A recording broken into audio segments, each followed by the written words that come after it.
This third and final section on the Swartberg Pass deals with Muller's Kloof, more commonly known as the Hairpins, and follows the road all the way through to the end of the kloof.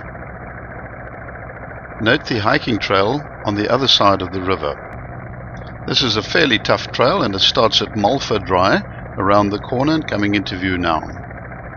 This is so named after the wild geraniums that can always be found here.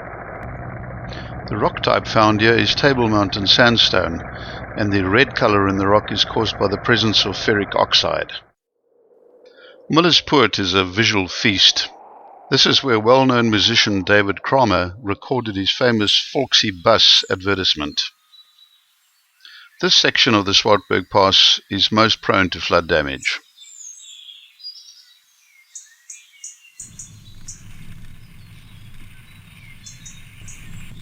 The so-called Droë waterval, translated into dry waterfall, is nothing but a trickle in the summer, but when it rains hard, this becomes a raging torrent and causes all sorts of damage to the road. Despite the steepness of the terrain, the gradient is actually quite comfortable. The 250-kilometer-long Swartberg mountain range is part of the Cape Fold Mountains. Geologists believe that the range was formed 250 million years ago, making this one of the oldest mountain ranges in the world. Here's a good example of how difficult it is to overtake. Remember, the etiquette is to give way to ascending vehicles. There's also a high probability that you will see a klipspringer bounding up the rock faces with apparent effortless ease. Baboons are a common sight in the lower reaches of the pass.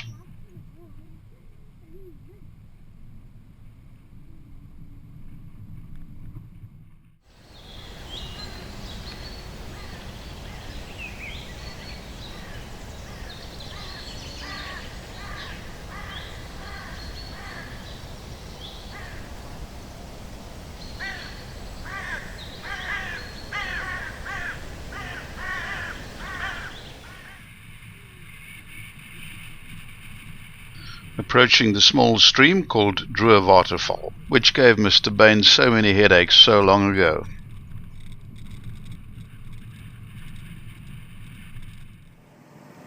Looking up at Baines's dry-packed walls, still standing proud 120 years on.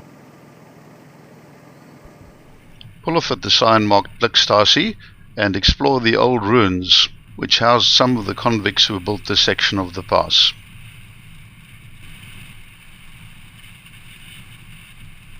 The road drops more gradually now and turns northwards into the Poort, following the river. The Swartberg Pass presents a constantly changing visual panorama. It really is a special place. Soon you'll come to the spot marked Dry, where you'll find wild geraniums growing at almost any time of the year. There's a lovely picnic spot here next to the river. The Poort starts closing in, and soon you will come to the first of two water crossings. This one is called Tweede Water. Translated into English, it means second water. This is the final crossing of the river, known as Eerste Water or First Water. Note the beautiful rock formation on the left-hand side of the road, which apparently has a clock face on it. Most of the time the crossing of this little stream is very easy, even for normal cars. You'll find an old ruin on the left-hand side of the road, which is Baines's original old campsite. The geology along this section is amazing.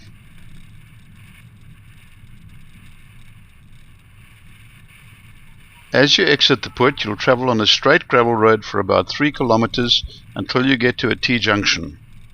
This is the tarred R407. Turning left will take you to Prince Albert, which is 1 kilometer away, and a right turn will take you back through the fabulous Meyringspoort towards De Rust and ultimately Oudtshoorn. Thank you, Thomas Bain, for one of the greatest mountain passes anywhere in the world.